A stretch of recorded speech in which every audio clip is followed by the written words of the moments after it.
ನೆರೆ ರಾಜ್ಯ ಮಹಾರಾಷ್ಟ್ರದಲ್ಲಿ ಮುಂಗಾರು ಅಕ್ಷರಶಃ ರೌದ್ರ ರೂಪವನ್ನು ತಾಳಿಬಿಟ್ಟಿದೆ. ವರುಣನ ರಣಾರ್ಭಟ ಏನಿದೆ ಅದು ಕ್ಷಣದಿಂದ ಕ್ಷಣಕ್ಕೆ ಜಾಸ್ತಿ ಆಗ್ತಿದೆ. ಅದರ ಪರಿಣಾಮ ವಿಜಯಪುರದಲ್ಲಿ ಭೀಮಾ ನದಿ ಉಕ್ಕಿ ಹರಿದಿರುವಂಥದ್ದು. ಏಕಾಏಕಿಯಾಗಿ ಭೀಮಾ ನದಿಗೆ 50,000 ಕ್ಯೂಸೆಕ್ ನೀರು ಒಳಹರಿವಾಗಿದೆ. ಭೀಮಾ ನದಿಯಲ್ಲಿ ರೈತರ ಪಂಪ್ ಸೆಟ್ಗಳು ಮುಳುಗಿರುವಂಥದ್ದು. ಅಧಿಕಾರಿಗಳ ಎಡವಟ್ಟಿನಿಂದ ಈಗ ರೈತರಿಗೆ ಸಂಕಷ್ಟ ಎದುರಾಗಿರುವಂಥದ್ದು. ಹಿಂಗಣಿ ಬ್ಯಾರೇಜ್ನ 2 ಗೇಟ್ ಓಪನ್ ಮಾಡಿದ್ರಿಂದ ಈ ಅವಾಂತರ ಸೃಷ್ಟಿಯಾಗಿದೆ. ಜಡಚಣ ತಾಲೂಕಿನಲ್ಲಿರುವಂತಹ ಹಿಂಗಣಿ ಬ್ಯಾರೇಜ್ನಲ್ಲಿ ಜನರು ಪಂಪ್ ಸೆಟ್ಗಳನ್ನು ಹಾಕಿದ್ರು. ಅಲ್ಲಿಂದ ತಮ್ಮ ಹೊಲಗಳಿಗೆ ಗದ್ದೆಗಳಿಗೆ ನೀರನ್ನು ಹಾಯಿಸ್ತಾ ಇದ್ರು.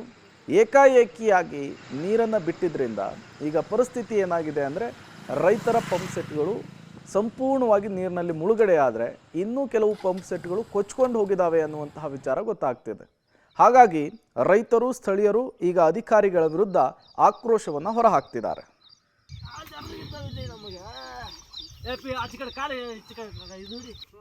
ಅಕಾಲಿಕ ಮಳೆಯಿಂದಾಗಿ ರೈತರಿಗೆ ಭಾಳ ತೊಂದರೆಯಾಗಿದೆ. ನೀರು ಅಚಾನಕ್ ಬಂದಿದೆ, ಪಂಪ್ ಸೆಟ್ ಎಲ್ಲ ಮುಳುಗಿ ರೈತರಿಗೆ ಭಾಳ ತೊಂದರೆಯಾಗಿದೆ. ಆದ ಕಾರಣ